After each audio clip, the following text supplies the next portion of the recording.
अस्सलामुअलैकुम वरहमतुल्लाहि वबरकातुहू। बिस्मिल्लाहिर्रहमानिर्रहीम। रब्बि इश्रह ली सदरी व यस्सिर ली अमरी वहलुल उक़दतम मिन लिसानी यफ़क़हू क़ौली।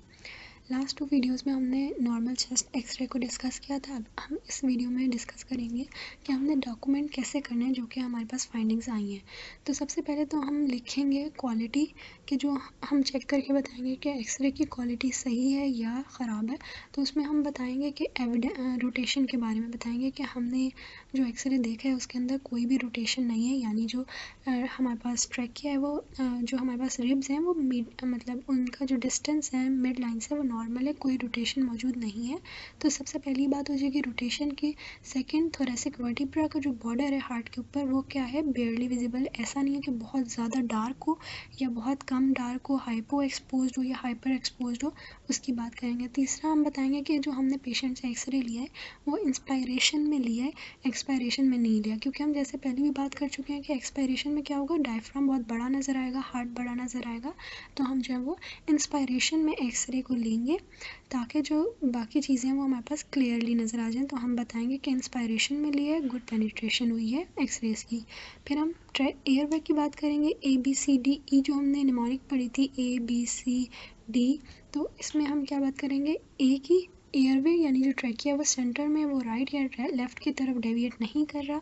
जो कैराइना है और ब्रोंकाई है वो भी नॉर्मल 4th थोरेसिक वर्टिब्रा पे डिवाइड हो रहे हैं और कोई एविडेंस नहीं है कि जो ब्रोंकाई है वो नैरो हो रहे हैं या ऑब्स्ट्रक्ट हो रहे हैं।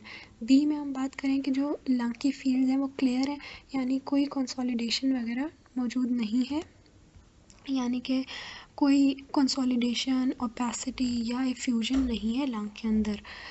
फिर हम बात करेंगे बायलेटरल प्लूरल स्पेसेस की कि वो भी जो है वो क्या है, क्लियर हैं, कोई प्लूरल इफ्यूजन नहीं हुई भी, यानी वो ब्लड नहीं है।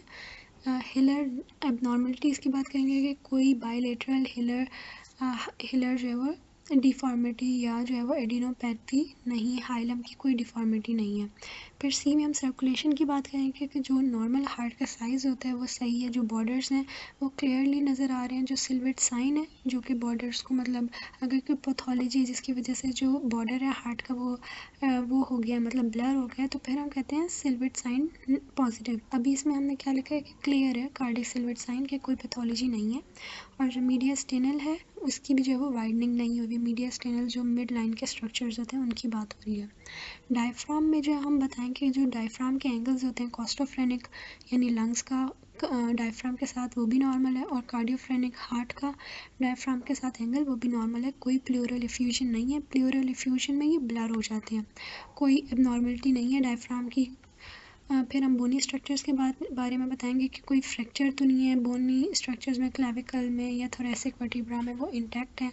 सॉफ्ट टिश्यूज़ जो हैं वो अनरिमार्केबल हैं विदाउट एविडेंस ऑफ मैसेज, यानी कोई मैस या एबनॉर्मलिटी नहीं है उसमें। और देन इम्प्रेशन कंक्लूड कर देंगे कि नॉर्मल चेस्ट एक्सरे की फाइंडिंग है, कोई जो है वो पैथोलॉजी नहीं है।